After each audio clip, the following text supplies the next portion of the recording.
The humid August air hung thick and heavy over the meticulously manicured lawns of Pelican Point, a suffocating blanket that seemed to press down on Alex Miller's chest every time he stepped outside.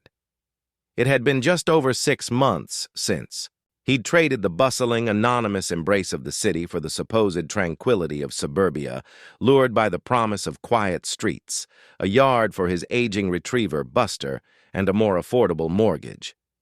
He'd poured his life savings and a considerable portion of his sanity into this modest, albeit charming bungalow nestled at the very edge of the development. It was his sanctuary, or at least, it was meant to be. The sanctuary, however, had rapidly morphed into a gilded cage, presided over by the Pelican Point Homeowners Association, or rather, by its self-appointed deity, Karen Vance. Alex had met Karen on his first day, a woman whose smile was as sharp and unyielding as the creases in her perfectly pressed linen pants. She had introduced herself as the HOA president, her tone less welcoming and more declarative. It was a warning, he realized much later, masked as a courtesy. The first fine had arrived like a silent, venomous snake, slipped under his door on a Tuesday morning. It wasn't about the dead patch of grass near his mailbox. He'd been planning to re-sod that section once the cooler weather hit. No, the fine, a staggering $500, was for non-regulation mailbox ornamentation. Alex stared at his mailbox, an utterly unremarkable dark green box perched on a standard wooden post. The ornamentation was a small hand-painted wooden sign, a gift from his niece, that simply read, "The Millers." He'd assumed it added a touch of homely charm. The HOA apparently viewed homely charm as a direct assault on Pelican Point's rigid aesthetic uniformity. He'd tried to appeal it, of course. He'd called the number on the fine a general HOA line that funneled directly to Karen's personal cell, judging by her immediate clipped greeting. "This is Alex Miller, 142 Osprey Lane. I received a fine for my mailbox sign. It's just a small decorative piece, a gift." "Mr. Miller," Karen's voice was like honed ice, cutting through his explanation. "The Pelican Point Declaration of Covenants, Conditions, and Restrictions, Article 7, Section B, Paragraph 3, clearly states, all mailboxes shall adhere to the approved standard design, color, and unadorned appearance as set forth by the Architectural Review Committee. Your sign, however charming you may find it, constitutes an adornment and is therefore in violation." "But it's just a little sign," Alex countered, frustration bubbling. "It's barely noticeable. And $500? For that?" The fine schedule is also clearly outlined in the CC&Rs, Appendix A. The first violation for minor aesthetic infractions is $500. Compliance is expected within 48 hours, or daily penalties will accrue. Her voice was devoid of emotion, a monotone delivery of bureaucratic decree. Alex had removed the sign, teeth gritted, and paid the fine, swallowing his pride and a significant chunk of his emergency fund. He told himself it was just a one-off, an unfortunate introduction to suburban living. He was wrong. The fines became a relentless drumbeat, a systematic siege on his peace of mind. A $750 fine for unapproved exterior paint color, despite his house being the exact shade of beige it had been for 20 years. A $200 fine for excessive front yard foliage, which referred to the thriving rose bushes that had been planted by the previous owner and were the envy of his immediate neighbors, excluding Karen, of course. The most absurd was the $2,000 fine for improperly maintained fence line, stemming from a single loose picket on the far side of his property, barely visible from the street. Each time Alex would call Karen, his voice growing more strained, his arguments more desperate. Each time, Karen would recite the relevant section of the CC&Rs with chilling precision, her tone unwavering. "Mr. Miller, our residents moved to Pelican Point for its high standards and consistent aesthetic. We cannot allow exceptions. It erodes The very fabric of our community. He started seeing her everywhere. On her morning power walks, a perfectly tailored tracksuit accentuating her rigid posture. Her gaze, cold and analytical, would sweep over his property, seemingly searching for the next infraction. He saw her at the community pool, her laughter echoing a little too loudly when he approached the snack bar. He felt her eyes on him from her living room window directly across the street, a silent, constant surveillance. The financial strain was immense. He was a freelance graphic designer, and work had been sporadic. The fines, totaling nearly $8,000 in just 4 months, were eating into his savings, forcing him to cut back on essentials. He'd stopped taking Buster to the groomer, instead bathing the old dog himself in the backyard, enduring the muddy splashes and the dog's resigned sighs. He started cooking all his meals at home, forgoing even his beloved weekly pizza night. The small luxuries he'd promised himself in his new home were stripped away, one by one, replaced by a growing sense of panic. "They're trying to push me out, Buster," he murmured one evening, stroking the dog's soft fur as Buster rested his head on Alex's knee. The dog responded with a low rumble, as if in agreement. But why? What did I do? He'd tried to be a good neighbor. He'd waved, smiled, even brought over a casserole to the new couple 2 doors down. He'd joined the neighborhood watch email list, though he rarely participated in the endless debates about porch light wattage. He kept his lawn mowed, his hedges trimmed. He wasn't a party animal, wasn't loud.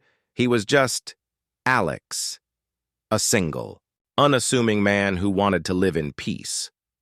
But peace, it seemed, was a commodity Karen Vance was determined to deny him. The tension escalated further when the HOA sent him a formal letter, not just a fine notice. It was from their legal counsel, a firm in the next town over known for its aggressive tactics. The letter stated that due to repeated and blatant disregard for community regulations and non-payment of accrued fines, the HOA was initiating proceedings to place a lien on his property. A lien. That word reverberated in his mind, cold and terrifying. It meant they could eventually force a sale. They wanted his house, his sanctuary. Panic clawed at his throat. He felt trapped, cornered. He spent sleepless nights staring at the ceiling, replaying every interaction with Karen, every fine, every condescending phone call. He considered selling, cutting his losses, fleeing Pelican Point and its HOA tyranny. But the thought of admitting defeat, of letting Karen Vance win, filled him with a bitter, unyielding resentment. He wouldn't let her take his home. His old college roommate, Liam, a real estate lawyer, was his only hope. Alex called him, his voice rough with fatigue and despair. "Liam, I'm losing my mind. This HOA, they're relentless. They fined me thousands for the most ridiculous things. Now they're threatening a lien." Liam listened patiently, interjecting with an occasional, or "I see." When Alex finished, there was a pause. "Okay, Alex, this sounds like a classic. Case of selective enforcement and harassment. HOAs have power, but it's not absolute. Do you have all the fine notices, the CCNRs, any correspondence?" "Every single one," Alex confirmed, gesturing to the thick folder overflowing with documents on his coffee table. "Good. First things first. Stop paying anything for now. Let me review everything. What I'm going to need you to do, though, is gather all the property documents. Not just your deed, but the subdivision plat map, the initial development plans, anything that details the common areas, easements, and property lines.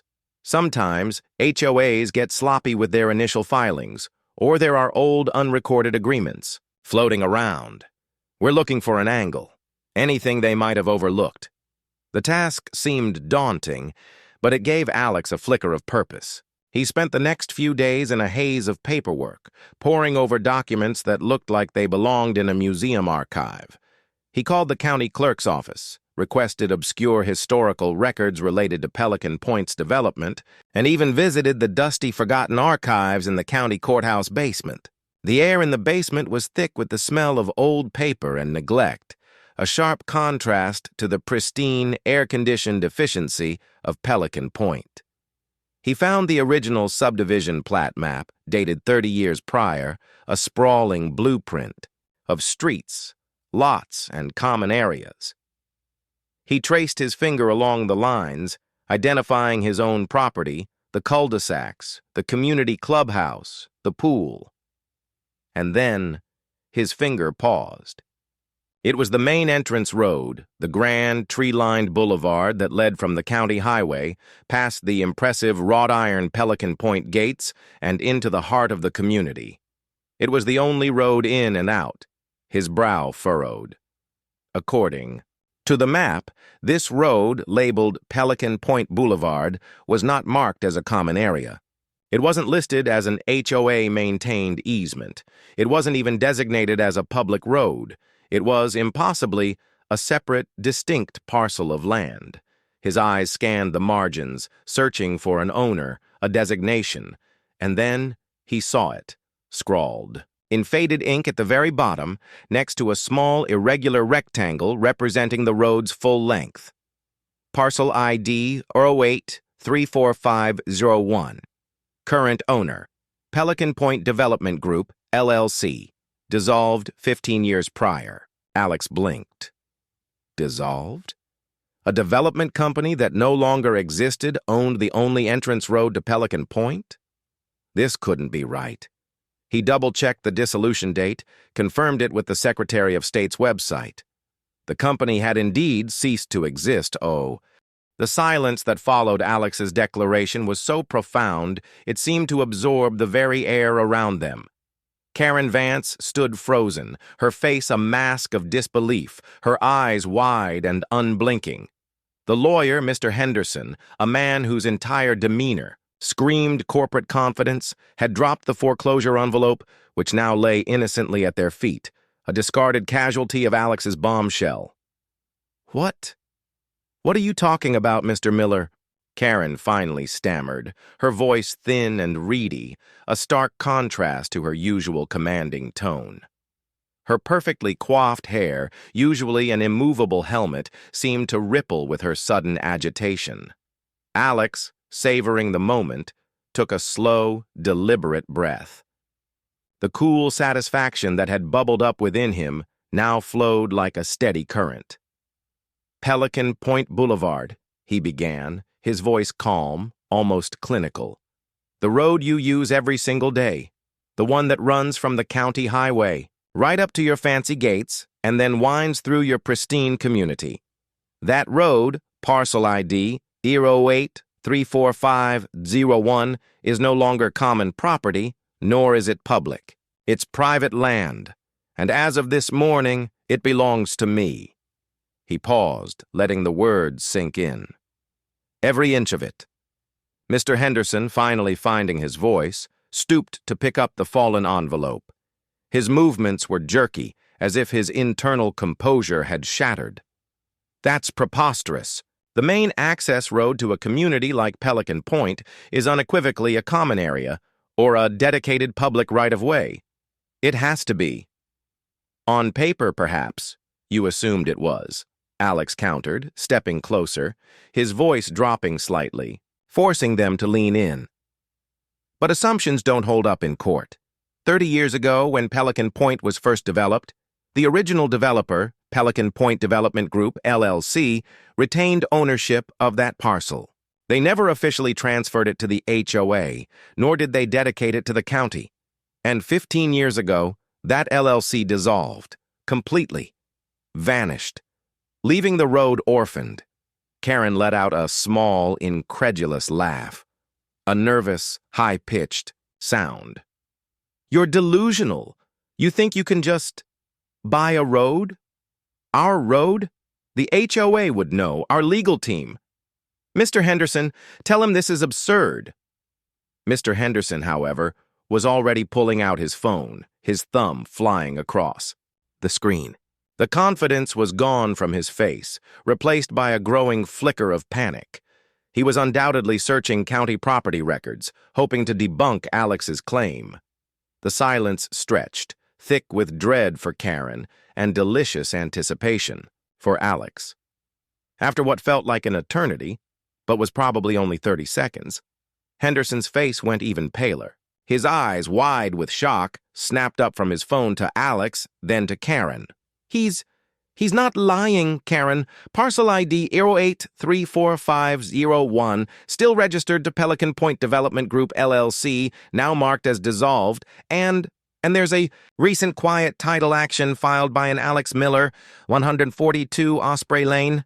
The order was issued this morning. He trailed off, his voice a disbelieving whisper. Karen swayed slightly, as if struck. Her jaw went slack, her eyes darting frantically between Alex and Henderson. No, that's impossible. This is a trick. You can't just own the road to our community. Her voice rose, bordering on hysteria. I can, Alex said, his voice flat, devoid of the emotional intensity that had driven him for months. This was pure, unadulterated legal fact. And I do. The county court agreed. It's mine.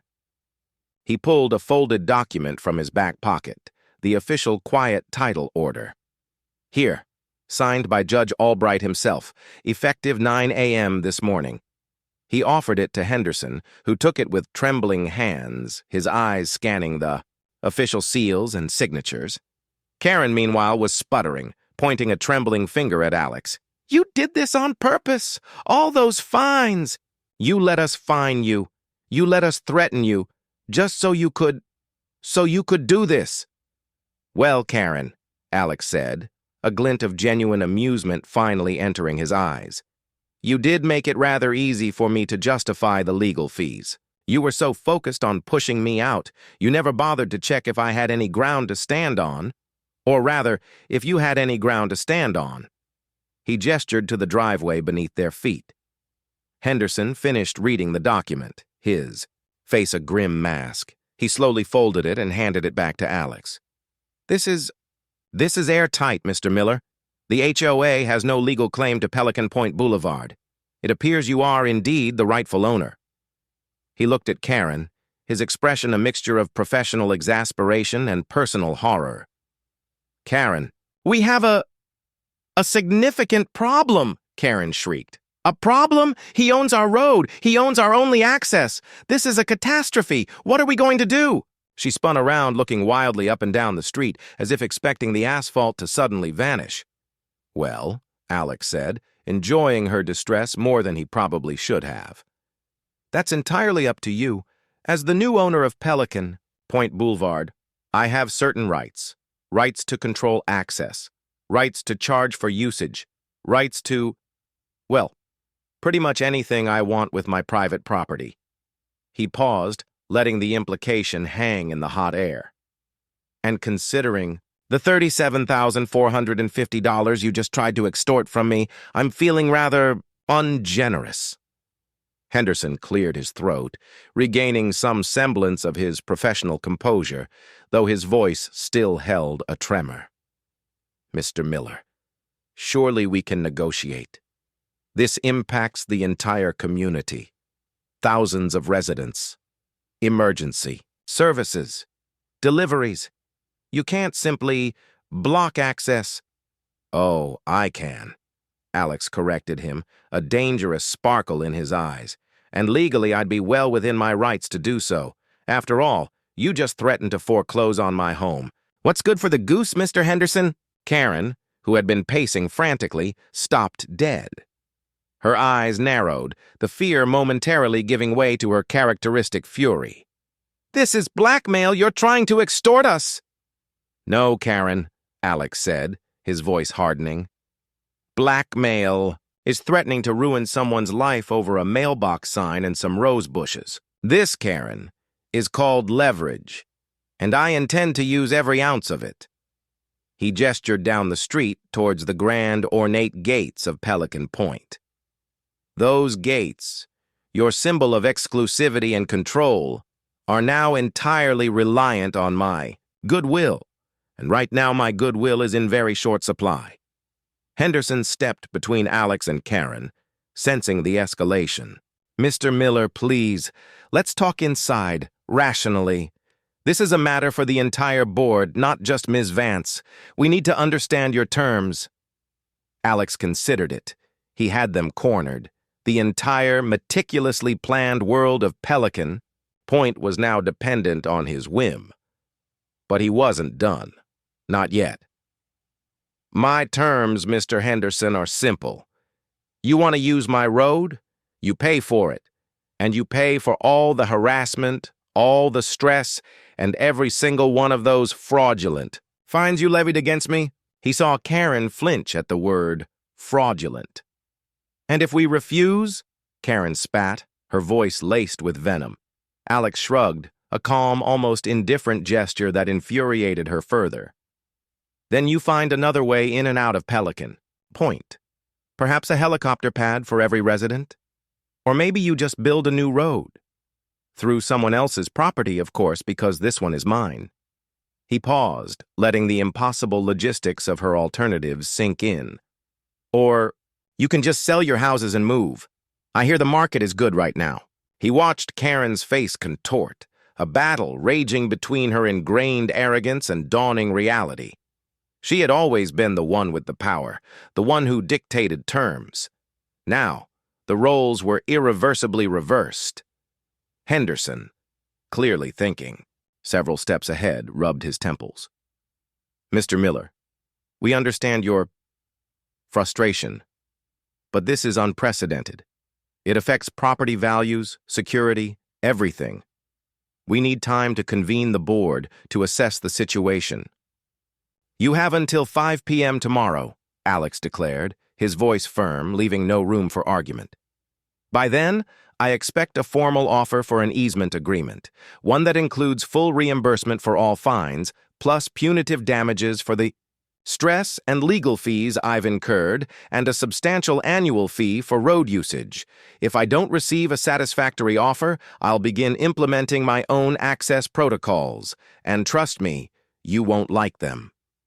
He knew what those protocols would be. A simple chain across the entrance, a sign declaring it private property, or worse, a toll booth. The possibilities were endless and deliciously disruptive. Karen's eyes, still wide with shock, finally darted to his. There was a raw, naked fear in them that Alex had never seen before. Her perfectly composed facade had shattered, revealing the desperate, cornered woman beneath. She finally understood the magnitude of his victory. You wouldn't dare," she whispered, her voice barely audible. Alex's smile was grim.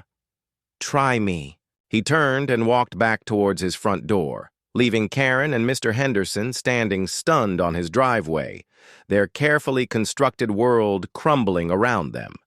As he reached the door, he heard Karen's frantic voice, high-pitched and panicked, demanding that Henderson call the rest of the HOA board. Buster, who had trotted out to greet him, wagged his tail enthusiastically, seemingly sensing the shift in the air. Alex stepped inside, closing the door softly behind him. The air in his bungalow felt lighter. The suffocating humidity of Pelican Point suddenly lifted. He looked around his living room, at the worn armchair, the pile of books, the framed photos of friends and family. This was his sanctuary. And, now finally, truly, it was his. The fight wasn't over, not by a long shot. But he had. The moment Alex's front door clicked shut, severing the last thread of composure, the carefully constructed facade of Pelican Point began to crack. Karen Vance, usually so immaculately composed, dissolved into a frantic whirl of motion and indignation. "This is an outrage!" she shrieked, spinning to face Mr. Henderson, whose usually pristine suit now seemed to wilt under the oppressive sun and the sheer weight of her fury. "A common citizen cannot simply buy our main access road. This must be illegal. You, Henderson, you're supposed to be our legal counsel. Fix this."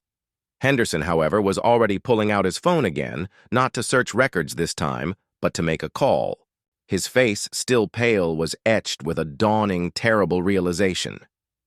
Karen, please calm down. This is serious. If what he says is true, and the county records back him up, this isn't illegal. He followed due process.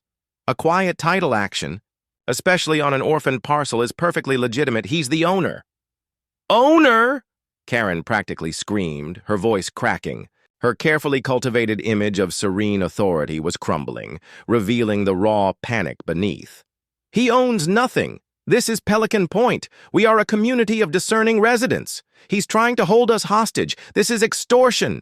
It's leverage, Karen, as he so succinctly put it, Henderson said, his voice tight with frustration.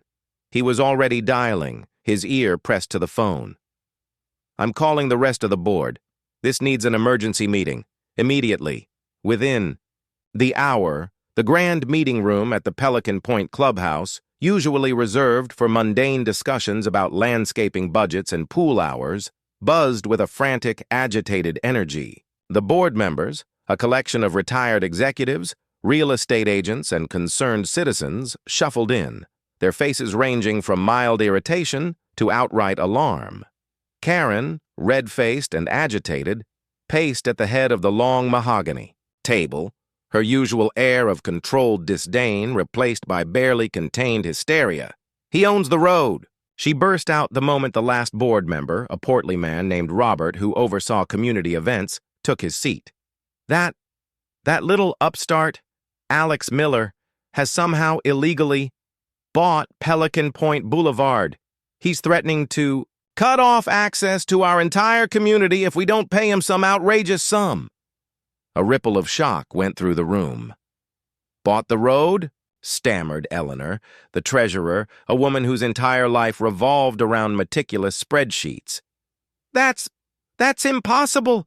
It's common property. Mr. Henderson cleared his throat, his voice grave. Unfortunately, Eleanor, it appears not. Our firm has just completed a preliminary review of the county records. Pelican Point Boulevard, parcel ID 0834501, was never formally dedicated to the county as a public road, nor was it explicitly transferred to the HOA as common property by the original developer before their dissolution. Mr. Miller has successfully executed a quiet title action. As of this morning, he is the undisputed legal owner. A collective gasp swept through the room, disbelief warred with dawning horror on their faces. You mean he actually owns it? Robert asked, his jowls quivering. The whole road? The one we all drive on every day? Every inch, Henderson confirmed, his voice devoid of hope. Legally, he can do with it as he pleases. Block it, charge a toll, lease it back to us. Anything within reason that doesn't violate existing public safety ordinances, which frankly are minimal for a private access road. This is a nightmare, cried Maria, another board member, her hands flying to her mouth. My son has to get to school. What about deliveries? Emergency services? If he blocks the road, we're trapped. He's given us until 5 p.m. tomorrow. For a formal offer for an easement agreement, Karen interjected, her voice regaining some of its venom, directing it now at Alex's perceived audacity. He wants full reimbursement for all fines, punitive damages for his so-called stress, and a substantial annual fee for road usage. He mentioned $37,450 as his base, just for the fines he claims we levied fraudulently. She spat the word claims. 37,000? Eleanor gasped, clutching her chest. Plus punitive damages? And an annual fee? Karen, we don't have that kind of money in the reserves. Our budget is already stretched thin with the pool resurfacing. Then we raise a special assessment, Karen declared, slamming her hand on the table. Every resident pays. He can't hold this entire community ransom. And how do you think that will go over, Karen? Robert asked, a hint of defiance in his voice. The residents already grumble about the regular dues. You think they'll happily fork over thousands more because our HOA, under your leadership, failed to secure legal ownership of our only road? Karen's eyes narrowed, but the argument had hit home. She knew her hold on the residents, maintained through fear and meticulous enforcement, was fragile. This crisis threatened to shatter it. We fight him, she hissed, ignoring Robert. "We appeal the quiet title. We drag him through every court in the county. He can't win against the combined legal might of Pelican Point." "Karen, with all due respect," Henderson interjected, his tone firm. "I've reviewed the quiet title order. It's solid. Fighting it would be astronomically expensive, and our chances of success are minimal." He did his homework. He found a legitimate loophole. "Our best course of action is to negotiate, quickly, before he actually does implement his access protocols." The board members exchanged nervous glances. They understood the implicit threat: a blocked road, a community held hostage, property, values plummeting. The very essence of Pelican Point, its exclusivity and convenience, would evaporate. "What if we build another road?" Maria suggested weakly. Henderson shook his head. "Through whose property? The surrounding land is either conservation area or other private developments. The cost would be astronomical, years of planning and permitting. It's not feasible." Meanwhile, Alex spent the evening with Buster, a strange calm settling over him. He knew the HOA would be in a panic. He knew Karen would be spitting fire. He also knew they were trapped. He wasn't a greedy man, not truly. He didn't want to ruin thousands of lives, but he wanted justice. He wanted to reclaim his peace. And he wanted Karen Vance to understand, truly understand, the consequences of her actions. He had already drafted a simple but effective notice. Tomorrow, if they didn't comply, he would begin enforcing his ownership, not with a chain, not yet, but with something far more annoying and humiliating: a toll booth, a small temporary structure manned by himself, collecting a private access fee. He'd already bought the materials from Home Depot that afternoon. The next morning, the clock ticked slowly towards 5 p.m. No call from Henderson. No offer. Alex sighed, a mixture of disappointment and resolve. He knew Karen was likely digging in her heels, pushing for confrontation. At precisely 5:01 p.m., Alex walked out to the main entrance of Pelican Point. He wasn't blocking anything yet. Instead, he pulled out a small portable easel and placed it directly in front of the ornate wrought iron gates. On it, he affixed a professionally printed sign, stark black letters on a white background. Notice: Pelican Point Boulevard is private property. Owner: Alex Miller. Parcel ID 0834501. Effective immediately. All vehicle traffic is subject to an access fee. Residents: $10 per vehicle per entry. Visitors' deliveries: $25 per vehicle per entry. Failure to pay will result in denial of access and/or trespass charges. Payment required at point of entry. He then unfolded a small, collapsible table beside the easel and placed a cheap, solar-powered cash register on it. He pulled up a folding chair, took out a book, and settled in, Buster lying contentedly at his feet. He even had a small cooler with water. He was ready. Within minutes, the first car approached, a sleek black Mercedes. The driver, a well-dressed woman Alex recognized as one of Karen's closest allies on the social committee, slowed as she saw the setup. Her brow furrowed as she read the sign. She rolled down her window, her perfectly sculpted eyebrow raised, in disdain. "What in the world is this, Mr. Miller?" she demanded, her voice dripping with indignation. "Is this some kind of protest? Move this ridiculous display immediately!" Alex looked up from his book, a polite, almost serene smile on his face. "Good evening, Mrs. Albright. Welcome to Pelican Point Boulevard. As the sign indicates, this is private property, and effective immediately, there's an access fee. That will be $10. He held out a hand, palm up. Her jaw dropped.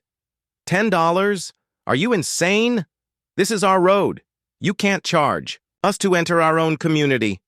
"It's not your road, Mrs. Albright," Alex said patiently, his gaze unwavering. "It's my road, and yes, I can. $10, please." She stared at him, aghast, then at the sign, then back at him. Her face was turning a mottled shade of red. "I'm calling Karen. She'll have you removed." "Feel free," Alex said, gesturing dismissively. But unless Karen Vance is bringing an official easement agreement with a substantial check, it won't change anything. My terms are clear. $10 or you can turn around. The woman fumed, her fingers visibly trembling as she fumbled in her purse. She pulled out a crisp $10 bill and practically threw it at him. Alex calmly took it, pressed a button on the cash register, and handed her a printed receipt. "Thank you. Have a pleasant evening." She sped through the gates, tires squealing. Clearly enraged, the next few cars were a mix of confusion, anger, and a few outright laughs. A delivery truck. The impromptu toll booth at the entrance of Pelican Point became an instant sensation, a bizarre spectacle that quickly dominated neighborhood gossip and, to Karen Vance's utter mortification, local social media. Videos of Alex calmly collecting $10 and $25 bills, while irate residents fumed and delivery drivers shrugged, went viral within the community, then beyond. The phrase, "Pelican Point paywall," became a sarcastic meme, much to Karen's chagrin. The residents were in an uproar, not all of it directed at Alex. While some, particularly those who had benefited from Karen's selective enforcement, echoed her outrage, a significant number were furious with the HOA. The general consensus, amplified by the relentless fines Alex had endured, was that the HOA's negligence, specifically Karen's, had led them to this humiliating and financially draining predicament. "How could they let this happen?" demanded a furious man, waving a crumpled $10 receipt at a visibly sweating Robert, the board member. "We pay our dues, our assessments for what? So some guy can buy our road and charge us a toll to get into our own homes?" Robert, besieged by complaints, could only offer weak platitudes. "We're working on it, Mr. Davies. An emergency meeting is scheduled for tonight. Our legal counsel is exploring all options." "Options?" scoffed another resident, a woman known for her outspoken nature. "The only option is for Karen to admit she messed up and fix this. We pay her salary, don't we? This is incompetence." Karen, meanwhile, barricaded herself in the clubhouse conference room with Mr. Henderson and the rest of the board. The atmosphere was thick with recrimination and desperation. "We have to get an injunction," Karen insisted, pacing frantically, her voice strained. "A temporary restraining order. He can't just do this." Henderson, looking utterly defeated, shook his head. "Karen, I've already explored that. Without an immediate, irrefutable claim to the road, a judge isn't going to grant an injunction. He has a valid quiet title order. His right to control his private property is legally sound as long as he isn't violating public safety or specific statutes. Charging a fee isn't a violation." "But it's our only access," Eleanor wailed, clutching her calculator like a lifeline. "Thousands of dollars a day are being collected. This is bankrupting us." "It's also creating a public nuisance," Maria added, pointing to the clubhouse window where a small crowd of agitated residents had gathered, their shouts muffled but audible. "This is unprecedented. Property values will plummet. Our firm's reputation is also on the line," Henderson stated, his voice tight. "The optics of Pelican Point, a high-end community, being held hostage by a single resident over their primary access road. It's a disaster. We have to negotiate, Karen. His terms." Karen's face was a mask of venomous hatred. "Never. I will not give that man a single penny. He did this to humiliate me, to destroy this community. He did this because you fined him nearly $40,000 for trivial offenses and tried to foreclose on his home, Karen," Robert interjected, his voice surprisingly firm. The crisis had emboldened him. He acted within the law. We, on the other hand, were acting like petty tyrants. The residents see it, and they're not happy. The blunt assessment hit Karen hard. She glared at Robert, but the usual intimidation tactic failed. The ground beneath her seemed to be shifting. For the next 2 days, the toll booth remained. Alex, often joined by his beaming sister Sarah, who brought him coffee and moral support, collected fees with calm professionalism. Cars eventually learned to have their money ready. Deliveries were delayed but not stopped. The narrative in Pelican Point had irrevocably changed. Karen Vance was no longer seen as the unyielding guardian of community standards, but as the architect of its current humiliation. The Pelican Point social media groups, once a bastion of HOA cheerleading, turned into a digital riot. Pictures of Alex's toll booth were posted alongside screenshots of the HOA's past draconian fine schedules. Residents started sharing their own stories of arbitrary fines and Karen's imperious behavior. A groundswell of dissent was building, aimed squarely at the HOA board and particularly its president. By the second evening, the situation was untenable. An emergency board meeting was called again, this time with a grim determination. Mr. Henderson laid out the brutal reality. Gentlemen, ladies, this is no longer just about the road. This is about the future of Pelican Point. We're facing a potential class action lawsuit from residents for negligence. Property values are already being affected. The negative publicity is catastrophic. We have no choice. We have to meet Mr. Miller's demands. Karen, though still seething, was trapped. Her support on the board had eroded. Robert, Eleanor, and Maria all looked at her with reproach. Even Henderson, her staunchest ally, had given up. "What are his exact demands again?" Eleanor asked, pulling out her notepad. Henderson recited them. Full reimbursement of all fines levied against him, totaling $37,450. Punitive damages for stress and legal fees incurred, which his lawyer estimates at another $25,000. And an annual easement fee for the use of Pelican Point Boulevard, proposed at $100,000 per year for a minimum of 10 years, with annual cost of living increases. A stunned silence filled the room. $100,000 a year? Karen whispered, her voice barely audible. For 10 years? That's $1 million. Plus the initial $62,450, Eleanor calculated, her eyes wide. That's over $1 million out of our reserves. We'd have to implement a massive special assessment on every resident. Or drastically cut all other services for years. Or, Robert said, looking directly at Karen, we consider who is responsible for this situation. Who pushed him? Who ignored all the warning signs? Who refused to compromise? The implication hung in the air, heavy and inescapable. Karen's position as HOA president, once unassailable, was now teetering on the brink. The decision was made. With a heavy heart, and Karen's face contorted in a silent scream of rage, the board voted to accept Alex Miller's terms. Henderson was tasked with drafting the easement agreement. The next morning, as the sun began to warm the asphalt of Pelican Point Boulevard, a black Mercedes pulled up to Alex's toll booth. This time, it wasn't a resident. It was Mr. Henderson, looking exhausted but determined. He stepped out carrying a large, official-looking briefcase. Alex looked up from his book, a slight smile on his face. "Good morning, Mr. Henderson. Coming to pay the toll." Henderson gave a weary smile that didn't quite reach his eyes. "Something like that, Mr. Miller. The board has voted. We accept your terms." He opened the briefcase, revealing a thick stack of documents. The easement agreement drafted to your specifications, and a certified check for the initial payment. Alex's heart gave a triumphant lurch. He had won. He had actually won. Henderson pulled out a check. "Here is a certified check for $62,450, representing the reimbursement of fines and punitive damages." Alex took the check, his thumb tracing the crisp paper, the numbers representing months of anguish, years of savings finally recouped. He looked at Henderson. "And the annual easement? The agreement specifies $100,000 per annum for 10 years with cost of living adjustments," Henderson confirmed.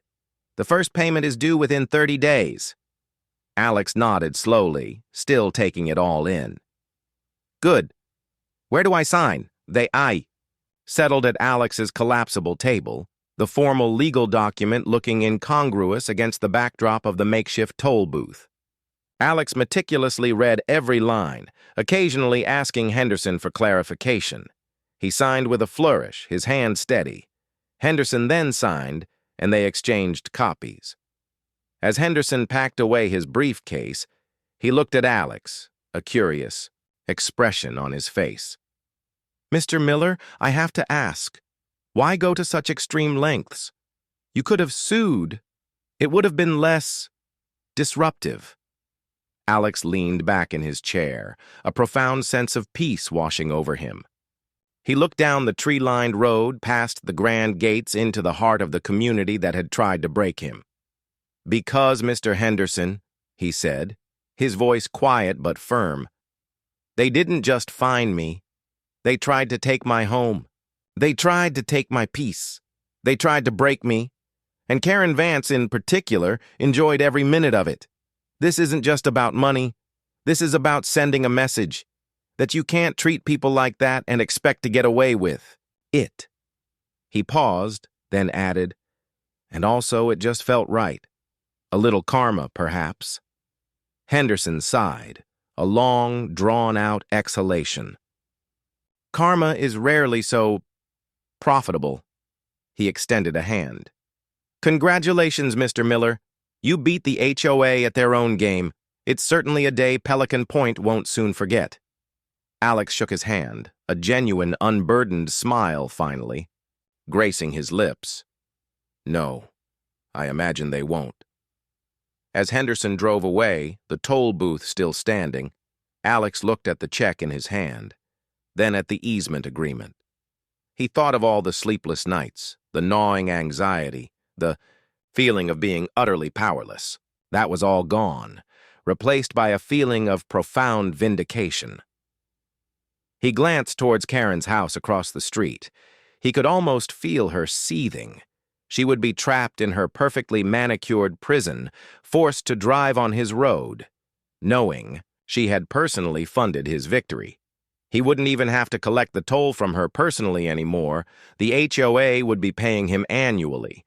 That, he realized, was the sweetest part. The true, unvarnished justice. The B. The easement agreement, signed and sealed, transformed Pelican Point. The initial shock gave way to a grudging acceptance, then, for many, a simmering resentment directed squarely at the HOA board. The special assessment levied to cover Alex's initial payout, along with the first daunting installment of the $100,000 annual easement fee, hit residents like a cold shower. Community services were slashed. The elaborate holiday decorations were scaled back. The pool's once pristine tiles looked a little less bright, and the landscaping budget, once lavish, was now trimmed with ruthless efficiency.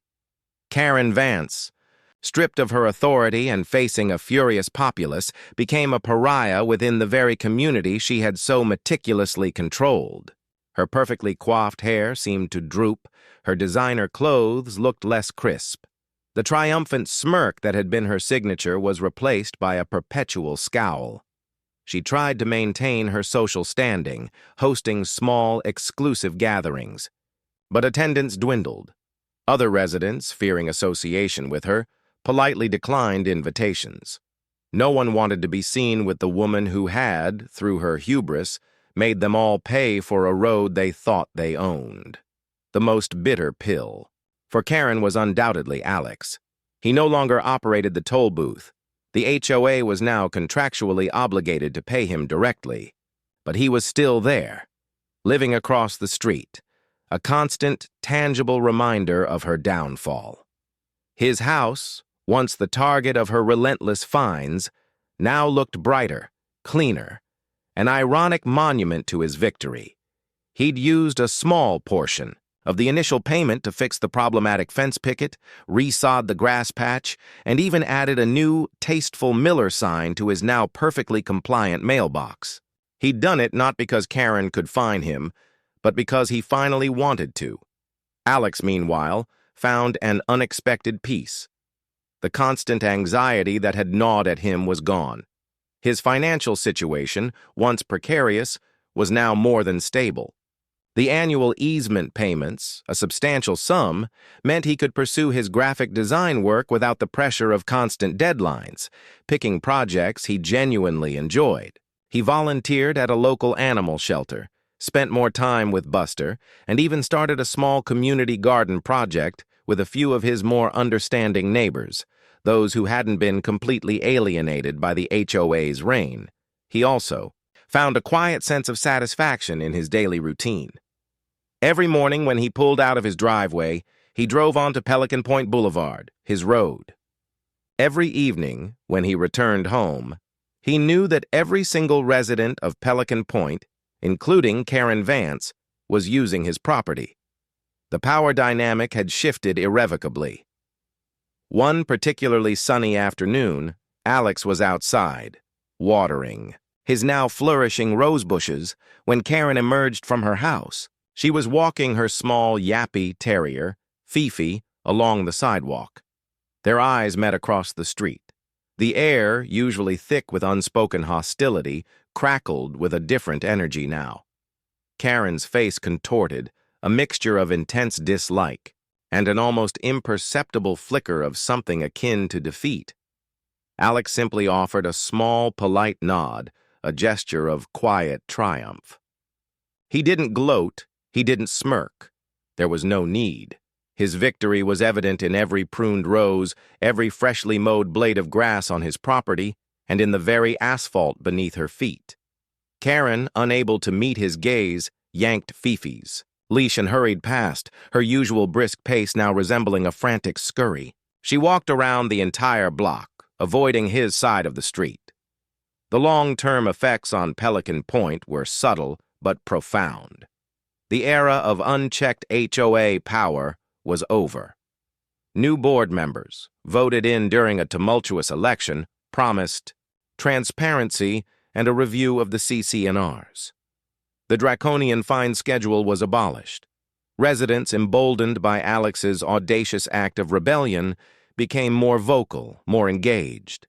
The community, once united only by its carefully enforced aesthetics, began to find common ground in shared grievances and a desire for genuine neighborliness. Pelican Point Boulevard, once a symbol of exclusive access, became a quiet testament to a man who refused to be pushed around. It was still a beautiful road, lined with mature oak trees, but now it held a different meaning. It was a reminder that even in the most meticulously planned communities, control could be elusive, and justice, when least expected, could arrive on a quiet title. As for Karen Vance, her reign was definitively over. Her ultimate fate was not a dramatic expulsion or a public shaming, but something far more fitting: irrelevance. She eventually resigned from the HOA board, her influence a shadow of its former self. Whispers followed her at the grocery store, and invitations to community events ceased altogether. She continued to live in her grand house, perfectly manicured, surrounded by the same lavish beauty she had once policed with such fervor.